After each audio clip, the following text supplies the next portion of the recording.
primeiro-ministro se abertura Cimeira Internacional com a tecnologia, cultura no turismo, nebe se organiza o Telkomsel e a Lorne Ronald Racing Hito fulam fevereiro, né?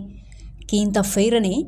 Equipa Telkomsel nebe lidera o diretor executivo, Benedictus Adrianto, acompanha o embaixador Indonésia, Octo Dorinhos Manik, Hassorumalu o primeiro-ministro Kairala Sanana Guzmão e a Palácio Governo, onde convida primeiro-ministro a participar em Cimeira Internacional, né? Benedictus agradece a firme behato o povo no governo Timor-Leste durante tina sanulo racing ro existe, no sente orgulho, tama bele rola parte no dar parceiro estratégico, onde participa em desenvolvimento Timor-Leste. No Telkomsel continua halo investimento adicional, nebe considerável, especialmente durante tinantolo icus ne, halo modernização da infraestrutura, telecomunicação e digitalização. Telkomsel Timor-Leste, terima kasih. Siang ini bersyukur kita menghadap Bapak Perdana Menteri. Yang pertama agendanya adalah melaporkan bagaimana 12 tahun Telkomsel Timor-Leste melayani Timor-Leste, kemudian bagaimana melaporkan Telkomsel dalam 3 tahun ini memberikan beberapa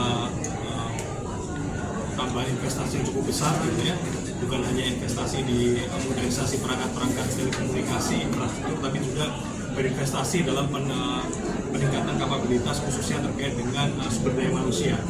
Ya, tadi kita lakukan juga bagaimana kita melakukan investasi terkait dengan people capabilities, yang melakukan peningkatan sumber daya manusia, bagaimana kita memberikan beasiswa, kemudian menyalurkan sumber daya manusia untuk mengirimkan mereka pada kampus-kampus tujuh top kampus dunia, gitu ya, ke Harvard, ke Stanford, ke MIT, kemudian melakukan sertifikasi karyawan, kemudian kita juga melakukan requirement untuk inclusivity disability. Portanto, o primeiro-ministro Simo convite né, o disponível a halo abertura da cimeira, nebe se realiza e a Lorne Ronald Racing Hito fulam fevereiro tinaring rua Ronald Racing 5, nebe se for perspectiva com a futuro conectividade no digitalização em Timor-Leste.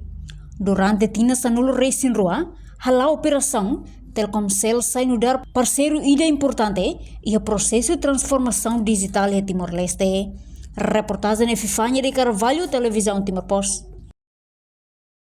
Janela informação ba emogoto. Atua tem informação atual dia Clio.